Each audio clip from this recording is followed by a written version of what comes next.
Normally, most average babies say their first word between 9 to 15 months, and I was 2.5 years old and hadn't spoken a word yet. So my parents were suspicious, took me to a doctor. Turns out I was hearing impaired. And from there, was just a big struggle for me as I tried to discover, who I am. What's my identity? Going around elementary school with something called an FM system, you got a big, looks like a space pack on your chest. And so how it can be a barrier in the classroom to learning. Take the smallest thing. A teacher turns to write something on the board and is talking. I don't know what's being said. I need that lip reading. And so you can think of all the barriers, but I wasn't going to let that get in the way. Why am I going to let that define what I become? I remember one time we were in a Bible study at church, and that was when WWJD was such a big thing. What would Jesus do? And we were talking about different things we could use WWJD for, and one person said, well, why was Jeff deaf? That same night, I went into my room and I threw up that question. I said, God, why? Well, that night I opened up the Bible, John chapter 9. That was my chapter for the night, and I read about a man born blind. And disciples were walking down the road and asked Jesus, why was he born blind? Did he sin? His parents sin? Why did this happen? And Jesus said, no, he was born blind so that the works of God could be shown in his life. And that was the moment that I decided I was going to be a Christian, that I realized that my hearing impairment is not an obstacle, is to be used for glory. From there, I began to see all the ways God was using me.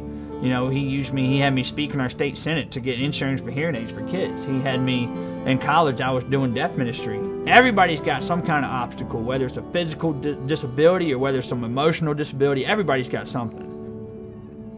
It happens, who cares? Life isn't about our own comfort. It never was.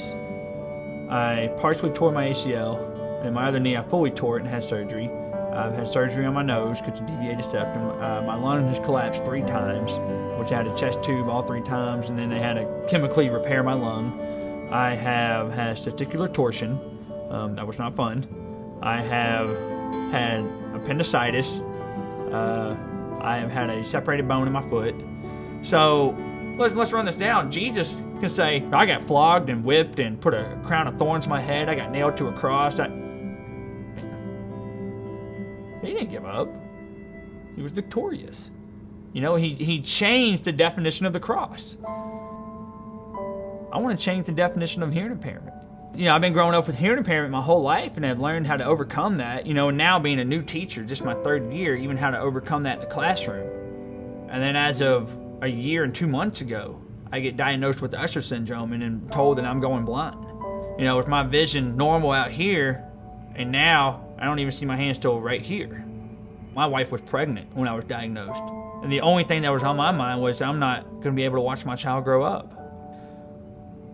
But then I remembered what I've been dealing with my whole life.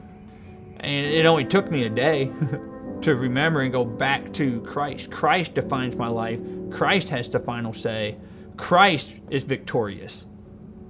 Just as Jesus spent time with his disciples, I'm trying to spend time with students and take it beyond the classroom and invest in them and connect them to church so that they can realize that there's something greater, right? Something greater than their own life, and that's Jesus Christ.